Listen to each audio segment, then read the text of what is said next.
Monsieur Grenier est un personnage essentiellement comique. Il a été conçu pour son côté comique. Comme la plupart des personnages des Schmitt, il est un mélange de personnes réellement rencontrées, de collègues notamment, et de personnages clichés qu'on voit souvent dans les séries télévisées, notamment policières mais pas uniquement. C'est un personnage pour les premières saisons. Il aurait pu éventuellement durer, mais il était prévu qu'il disparaisse au bout de 2 ou 3 saisons. Peut-être même avant la fin de la deuxième. Dans l'écriture de 2008, c'était un personnage dont on apprenait vers le milieu de la deuxième saison qu'il a fait en fait une relation, alors surtout platonique, mais une relation avec la copine du personnage principal de l'époque. Ils auraient temporairement disparu ensemble. Le personnage féminin serait revenu au bout d'un certain temps, puisqu'elle se serait aperçue en fait que autant Rudolf Schneider était un homme à poigne qui la soumettait, autant là elle est tombée sur une larve. Donc je ne sais pas si ça lui aurait plu forcément beaucoup. Donc le personnage de la copine aurait pu revenir par la suite. Mais le personnage donc de Jean Mathieu pouvait disparaître. Jean Mathieu est aussi ressemblant à un collègue que j'ai vraiment eu au boulot, un peu physiquement, tout du moins la silhouette. C'est quelqu'un qui est bien portant, de prime abord, donc Jean-Math est quelqu'un de cultivé et jovial.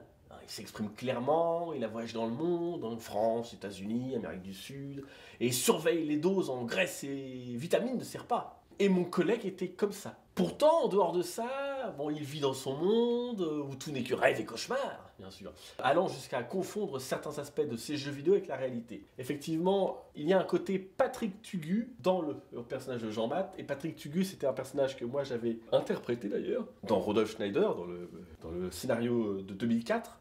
C'était un personnage qui était très secondaire, voire tertiaire, et qui était adepte des jeux vidéo au point de ne pas savoir distinguer avec la réalité. Donc j'aurais mis légèrement ce trait de caractère-là dans Jean-Math, en fait. Mais donc ça s'est pas vu, il n'y a pas eu les épisodes dessus. Jean-Math, c'est pas un mauvais bougre, mais ses dépressions, ses tendances suicidaires, ses crises de panique portent nerveusement sur tous les gens qu'il croise. Et il est optimiste que sur le temps qu'il fait. Et encore, vraisemblablement, les morts de ses parents sous ses yeux y sont pour beaucoup. Puisque c'est un personnage qui est donc orphelin de père et de mère. Concernant ses relations, donc c'est un célibataire qui déclare avant tout rechercher l'amitié, mais il la trouve pas. D'ailleurs, il est même un peu brimé à ce sujet-là par ses collègues.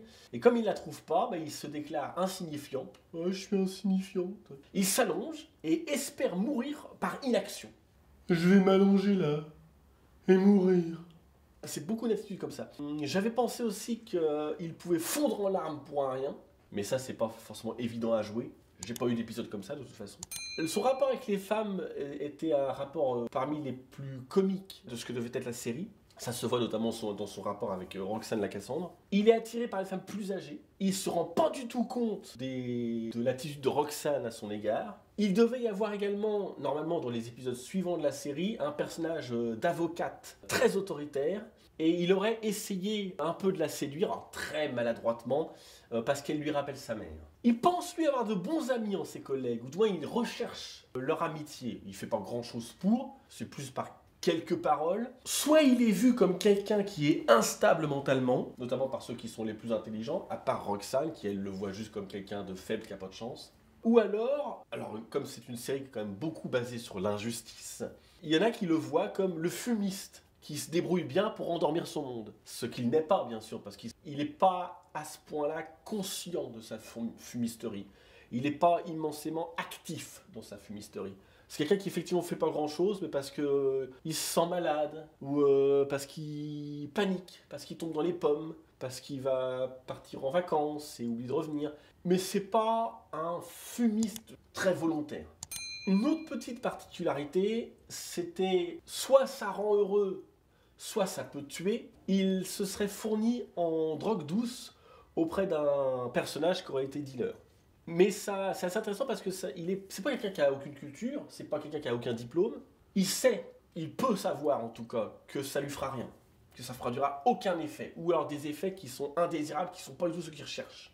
Mais il a la trouille, c'est quelqu'un qui est lâche immensément, il a la trouille et tant mieux pour lui, de commander quelque chose de plus violent, de plus addictif. Il est déjà drogué, a sa propre dépression,